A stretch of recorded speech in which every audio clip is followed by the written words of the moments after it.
Hi friends, welcome to Yellow Kitchen. இன்னைக்கு பாத்தீங்கன்னா நம்ம மஞ்சள் பூசணிக்கால தோசை எப்படி பண்றதுன்னு பார்க்க போறோம். அதுக்கு முன்னாடி என்னோட சேனலை நியூவா பார்க்கறீங்கன்னா என் சேனலை சப்ஸ்கிரைப் பண்ணுங்க.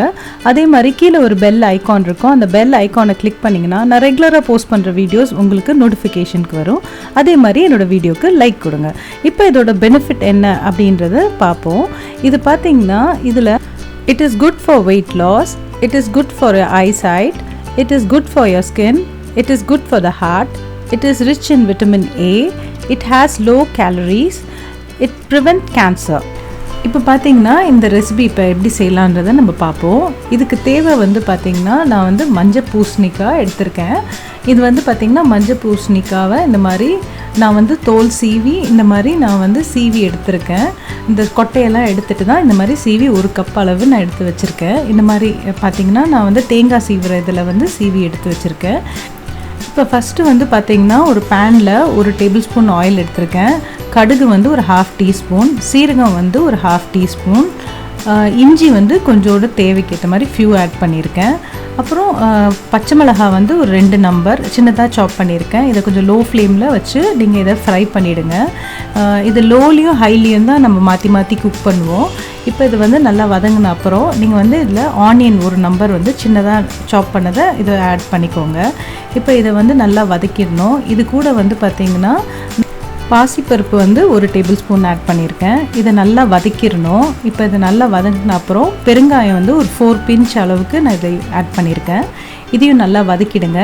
இப்போ வந்து வெள்ளை எள்ளு வந்து ஒரு டீஸ்பூன் ஆட் பண்ணியிருக்கேன்.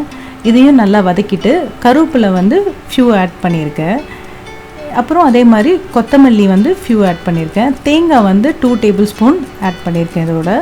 இப்போ இதை நல்லா வதக்கணும். இப்போ கொஞ்சம் கலர் சேஞ்ச் ஆகிற வரைக்கும் இதை நம்ம நல்லா வதக்கிட்டே இருக்கணும். இப்போ பாருங்கள் நல்ல டிஃப்ரென்ஸ் தெரியும். இதில் வந்து நான் வந்து மஞ்சள் பூசணிக்காய் வந்து ஒரு கப் இதோட ஆட் பண்ணுறேன். இதை வந்து பார்த்திங்கன்னா ஹை ஃப்ளேமில் நம்ம வந்து ஒரு 5 மினிட்ஸ் குக் பண்ணோம். இது கூட வந்து மஞ்சள் வந்து ஒரு ½ டீஸ்பூன்.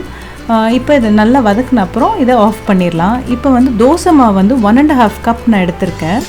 இப்போ அந்த நான் வந்து வதக்கின ஐட்டத்தை இதோட தோசை மாவோட நான் ஆட் பண்ணிக்கிறேன். இப்போ இதை நல்லா மிக்ஸ் பண்ணிடணும். இது பார்த்திங்கன்னா இந்த அளவுக்கு மிக்ஸ் பண்ணிட்டு இப்போ தேவையான அளவு சால்ட்டை இதில் ஆட் பண்ணணும். நீங்கள் வந்து சால்ட் கரெக்டாக இதில் போட்டுக்கோங்க. அப்போ தான் இது வந்து வெறுமா சாப்பிட்டா கூட டேஸ்ட்டாக இருக்கும். இப்போ கொஞ்சம் ரொம்ப திக்காக இருக்கும். அதனால் கொஞ்சம் வாட்டர் கொஞ்சம் ஆட் பண்ணி கொஞ்சம் நீங்கள் கரைச்சிக்கணும்.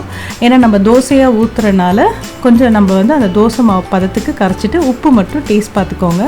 இதை வந்து ஒரு 10 நிமிஷம் கழித்து தான் நம்ம இதை வந்து யூஸ் பண்ண போகிறோம். 10 மினிட்ஸ்க்கு அப்புறம் நான் தோசை தவாவில் பட்டர் கொஞ்சோண்டு இந்த மாதிரி ஸ்ப்ரெட் பண்ணுறேன்.